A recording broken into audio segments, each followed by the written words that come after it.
Jamaah, oh jamaah. Alhamdulillah. Alhamdulillahirabbil alamin, jamaah Islami Twindah yang dirahmati Allah Subhanahu wa taala. Hari ini kita masih di Islami Twindah nih yang baru bergabung, kita ingatkan lagi. Tema kita pagi hari ini adalah ganteng doang 2021 masih lajang katanya.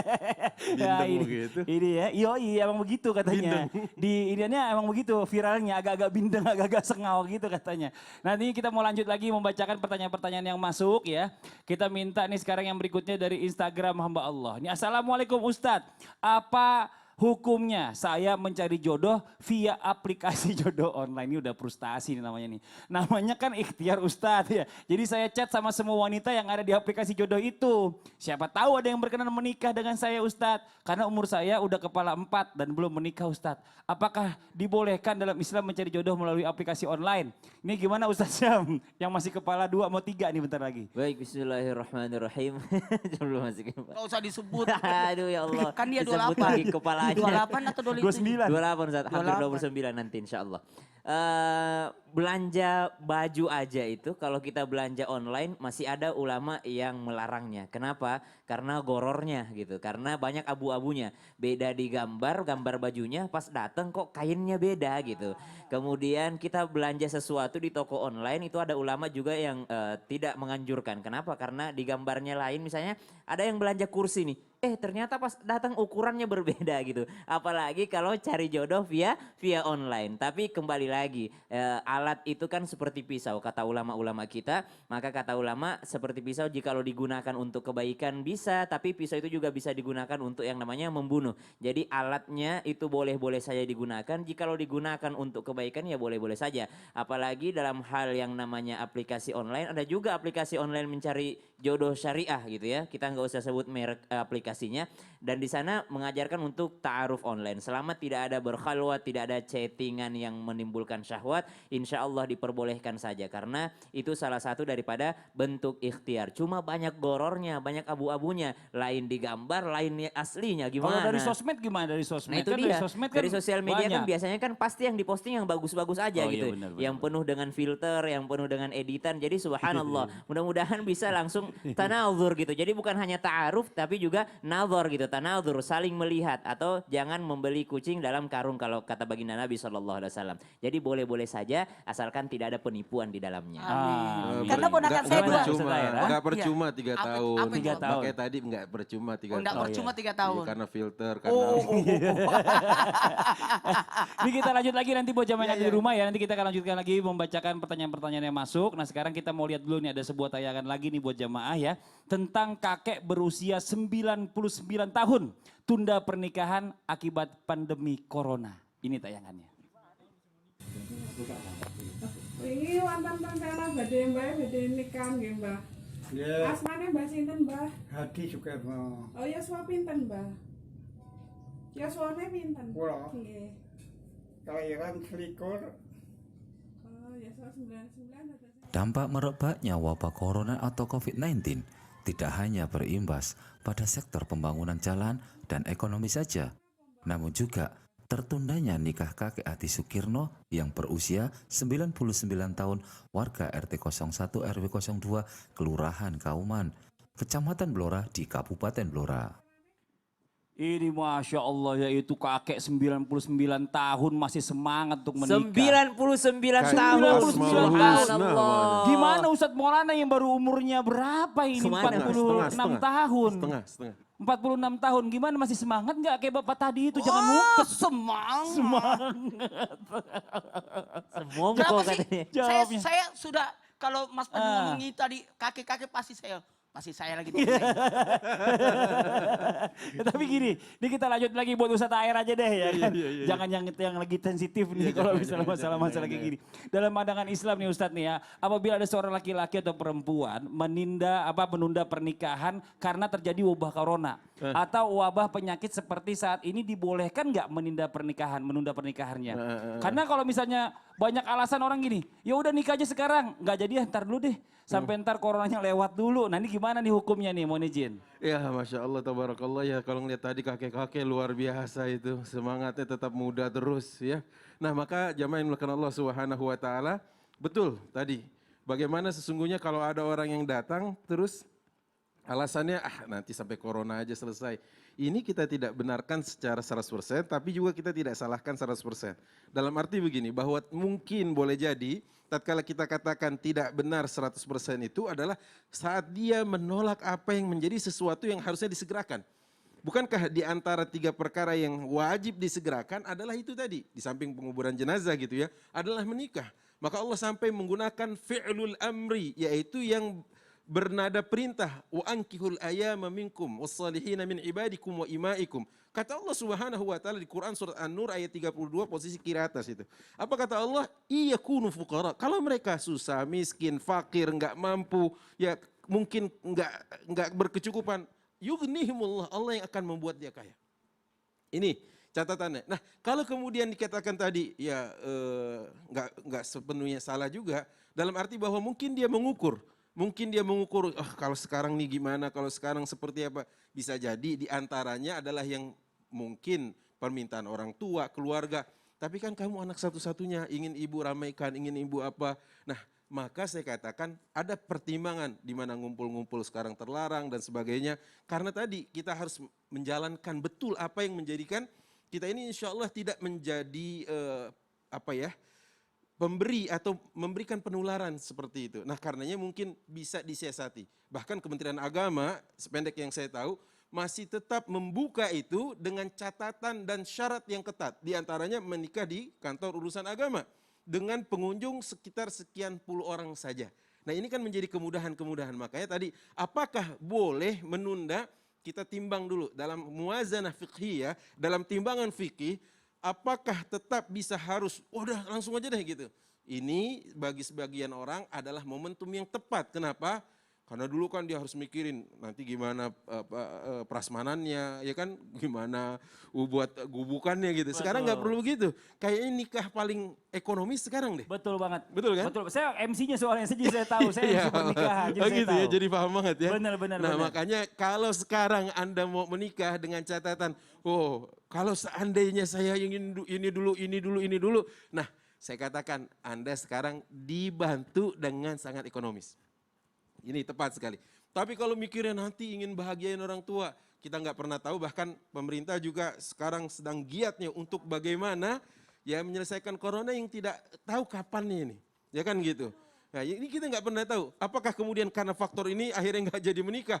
Wah, ini ya laha min khasarah. Sungguh sangat merugi dia. Sudah dia datang kesempatan, kemudian dia tidak mengeksekusi dan tidak menjalankannya. Maka jalan tengahnya adalah tadi. Seperti yang Kementerian Agama memberikan kepada kita fasilitasnya, tetap menikah di kantor urusan agama dengan orang yang datang hanya mungkin dari kedua belah pihak keluarga besar. Dari keluarga calon mempelai wanita dan juga calon mempelai pria. Itu menjadi sebuah catatan buat kita semua, insya Allah gitu ya. Iya. Jadi lebih mudah kan Saya gitu. punya pengalaman juga masalahnya Ustadz. Ya kan pada saat lagi MC pernikahan itu memang tuh tamunya tuh diatur jarak-jaraknya. Nah, itu jadi nggak pakai salaman lagi sekarang. Jadi dari jauh ya selamat, dari jauh jalan lagi ngambil nasi kotak, ya kan dikotakin pulang langsung. Malah sekarang Itu ada lagi yang dia. lain yang unik bang. Apa lagi tuh? Drive-thru. Oh drive-thru ya jadi benar. dia kemudian mengucapkan dari mobil gini Iya, aja. iya, iya, Barakallahu laka wa baraka alaika wa Masya jama'a bainakum Allah. bi khair. Kan Iya. begitu. Iya benar. intinya. Pokoknya intinya bisa lah ya. Insya Allah Jadi bisa. intinya sebenarnya menguntungkan juga buat yang mau menikah di saat pandemi ini karena biayanya tuh lebih minim ya. Iya, betul. Nggak usah harus sewa gedung, bisa drive thru ya kan. Bisa juga makanan nggak pakai prasmanan nasi kotak, macam-macam deh pokoknya Kan tekniknya. waktu itu kita bareng. Oh iya Ustadz juga ya. MC-nya kan Ya saya Allah. penceramahnya. Oh iya benar juga, satu paket kita. Ya udah kalau gitu kita lanjut lagi nih, masih ada juga tayangan buat jamaah yang ada di rumah nih. Ini tayangannya kalau ini justru membuat saya bangga ya melihat ini ya. Karena ada ya kawan kita Teguh ya, vokalis dari band Fagetos ini demi merawat ibunda ini dia menunda untuk menikah. Ini tayangannya. Bukan hanya pas sekarang terbaring sakit, jauh sebelum itu pun saya memang sudah memikirkan matang-matang bagaimana ya. Jadi dulu kan udah mulai kayak mah itu karena mungkin kakak saya udah pada menikah dan di rumah kadang berdua. Dulu selalu bilang sepi ya, nggak kayak dulu sepi. Terus udah gitu ngelamun beliau, oh mungkin ntar kalau gue udah menikah pun lebih sepi. mah pasti ditinggal sendiri gitu. Gue pasti sama istri gue ya. Itu yang bikin saya sedih. Saking ketakutan beliau ditinggal gitu. Padahal sekalipun kalau saya misalkan udah ada jodohnya nikah, insya Allah saya nggak akan. Bagaimana mungkin saya bisa ninggalin seorang ibu yang benar-benar dekat sama saya dari dulu. Saya pasti selalu dekat beliau. Ya inilah dilematisnya seorang anak ya kan. Gak bisa kita disuruh memilih mana kesenangan pribadi atau membahagiakan orang tua. Apalagi pada saat orang tua sedang sakit atau mungkin tidak sehat ya. Ini kira-kira bagaimana penjelasannya, apakah dalam Islam diperbolehkan nih apabila seseorang menunda pernikahan supaya bisa fokus merawat orang tua, terutama orang tua yang udah berusia lanjut. Sedang berjuang melawan penyakit ya kan, mungkin juga mau ngapa-ngapain harus dilayani. Nah ini bagaimana nih Ustadz Syam nih, mohon izin penjelasannya nih. Baik, tabik guruku Ustadz Maulana, Ustadz Ahmad Ridwan, Mas Fadli dan seluruh alim ulama yang dimuliakan Allah Subhanahu wa taala. Subhanaka la ilma lana illa ma 'allamtana innaka antal alimul hakim. Rabbi shrah li sadri wa yassir li amri wahlul 'uqdatam min lisani yafqahu qawli. Jadi ya dari yang dijelaskan guru-guru kita tadi, Ustadz Ahmad Ridwan, Ustadz Maulana, dan penjelasan yang insya Allah akan kami bawakan, semua yang kami bawakan adalah tergantung daripada orangnya. Jadi yang tahu keadaannya adalah orangnya. Yang tahu dirinya ini wajib untuk menikah adalah dia. Yang tahu mengukur bahwa dia ini sunnah menikah adalah dia. Yang tahu bahwa dia adalah hukumnya ya boleh-boleh saja menikah, mau menikah boleh, enggak menikah juga boleh, adalah dia sendiri. Yang tahu bahwa dia haram untuk menikah adalah dia sendiri. Karena kembali daripada hukum awalnya adalah mubah, dan ulama membagi hukum menikah menjadi 5, wajib, kemudian sunnah, kemudian boleh, kemudian makruh, kemudian haram. Siapa yang wajib menikah? Seseorang yang sudah sangat khawatir untuk tidak bisa menjaga syahwatnya sehingga dia bisa saja berzina. Kemudian siapa yang sunnah? Orang yang ingin mengikuti sunnah baginda Nabi SAW. Siapa yang boleh? Ya enggak perlu-perlu amat, tapi dia enggak takut-takut amat untuk terjerumus daripada perzinahan. Kemudian ada juga orang yang makruh, jikalau nanti ketika menikah justru menzalimi daripada istrinya. Kemudian yang kelima adalah sesuatu yang mungkin bisa saja dia yakin bahwa dia akan menzalimi keluarganya kalau dia akan menikah. Atau ada pihak-pihak yang terzalimi. Dan yang bisa mengukur itu adalah pelakunya langsung. Jadi kami tidak bisa menentukan boleh apa enggak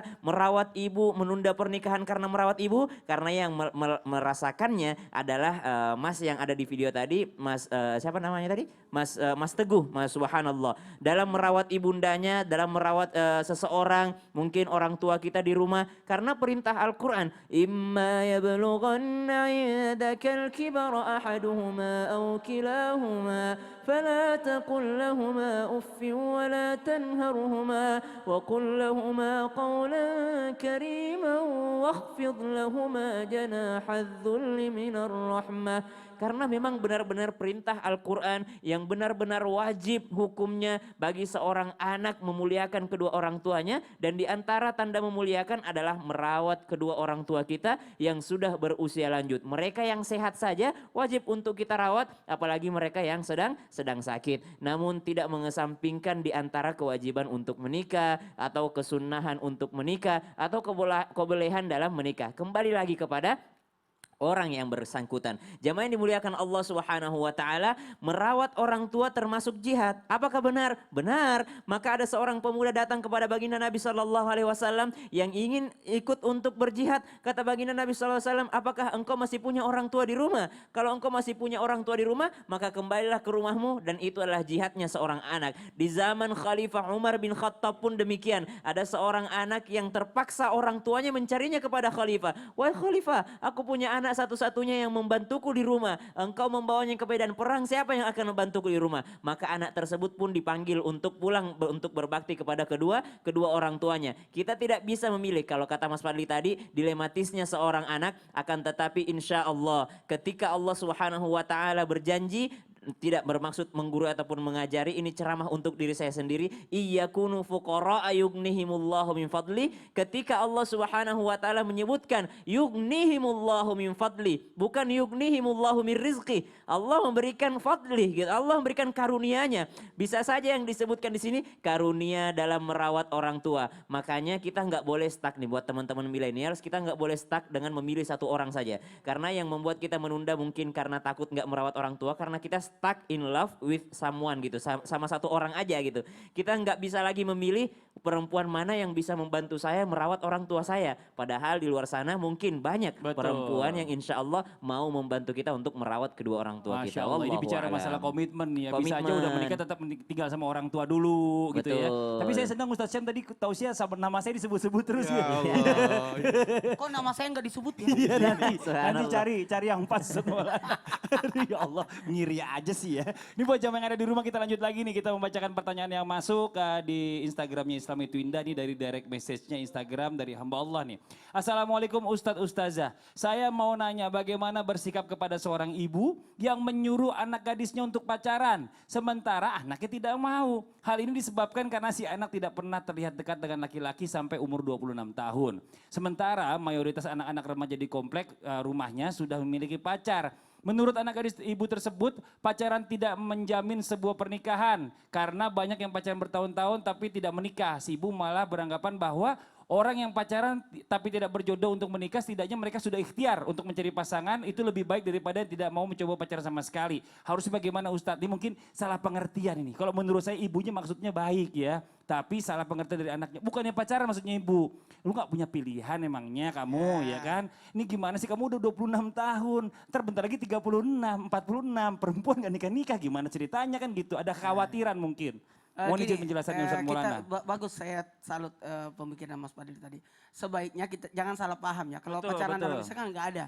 Karena pacaran itu kan nauzubillah. Nggak boleh ya, nggak Latak bagus lah. rabu zina, jangan dekati Nauzubillah. zina. Jadi itu sudah membuka pintu perzinaan. Berdua-duaan, gandengan, kemana-mana kayak suami istri nauzubillah. Berpegangan nauzubillah, ini nggak boleh. Apalagi sudah nauzubillah, jauh usah saya sebut. Nanti dibayangin lagi. Jadi gitu aja, mohon izin mungkin ya. Jadi gini, sebaiknya harusnya ibunya ini mencarikan jodoh buat anaknya. Itu lebih tepat. Itu yang lebih tepat. Karena gini, seseorang wanita yang tidak punya jodoh, dia akan berkata, tidak punya calon maksudnya. Dia datang kepada ibunya, orang tuanya, saya sudah siap untuk dipilihkan. Karena untuk pemilihan itu sebenarnya milih sendiri dulu. Habis itu dicarikan oleh orang tua sebagai walinya. Iya. Dalam hal ini sebenarnya. Jadi walinya yang mencarikan kalau memang anak, kamu nggak punya calon. Kalau tidak aku cariin. Nah, pada saat usia anak itu sudah mampu untuk membina rumah tangga. Betul, jadi ada target dulu. Jangan masih umur 7 tahun mau nikah Jangan, nggak boleh. Pada saat kalau dalam hukum negara kita kan 18-20 ya. Betul. Nah, jadi itu 18-20 waktu maghrib ya. Iya, mau menjelang Isya itu, menjelang Isya. 18-20 atau usia 18, usia 20. Sebaiknya orang tua sudah mengajukan, tanyakan kepada anaknya kalau tidak. Jadi gimana cara memberitahukan orang tua? Yang pertama bersabar dulu. Kemudian yang kedua usahakan gini ya, berikan keteladanan. Habis itu berikan kemampuan kalau aku bisa mengurus rumah tangga. Iya anakku udah pintar masak, udah pintar jago, udah ngatur udah bisa itu. Iya, jadi intinya Tekniknya adalah nih seperti buat itu. yang bertanya tadi ya, Iya. harus ada target dulu sampai umur berapa mau nyari sendiri. Iya. Kalau nggak bisa nyerah, minta sama ibu-ibu tolong cariin saya jodoh Iya. ya gitu ya. Jadinya kayak gitu, kurang lebih jangan salah pengertian juga dari orang tuanya mungkin niatnya baik. Harusnya Ustaz Sam begitu juga Iya, kali iya, ya. iya. Udah Ustaz. Udah. Tapi belum pasrah. Belum pasrah. Jadi Masih udah mau cari beritahu sendiri. ibu orang tua di rumah. Udah. Carikan calon pengen keluarga atau Kata siapa. mamaku, kau udah ku kasih kesempatan cari sendiri ya. Ya. Kau ternyata gagal terus cari sendiri. Sekarang giliran mama. Jadi gilirannya. Ya semangat. Saya sapa mamanya bapaknya. Pilihkan yang cepat ya. Iya, tapi saya mau nanya juga sama Ustadz Air nih, Ustadz nih bagaimana cara jika seorang laki-laki atau wanita ya sudah punya calon dan sudah mantap menikah malah tertunda menikahnya karena calon pasangannya itu tidak direstui orang tua. Apakah anak selalu harus menuruti orang tua dalam hal pernikahan atau bisa juga menolaknya? Bagaimana Udah nih? gini aja deh, ntar kita bahasnya deh. Panjang ya? Panjang kali lebar kali tinggi. Oh, apalagi ntar ada Ustadz Maulana mau masalahnya Ustadz Syam lagi. Iya, Ya. ntar Udah aja ntar deh kalau gitu deh. Ntar aja Yang deh. di rumah jangan kemana-mana ya. Kita segera kembali lagi tetap di Islam itu Indah. Jamaah, oh jamaah. Alhamdulillah.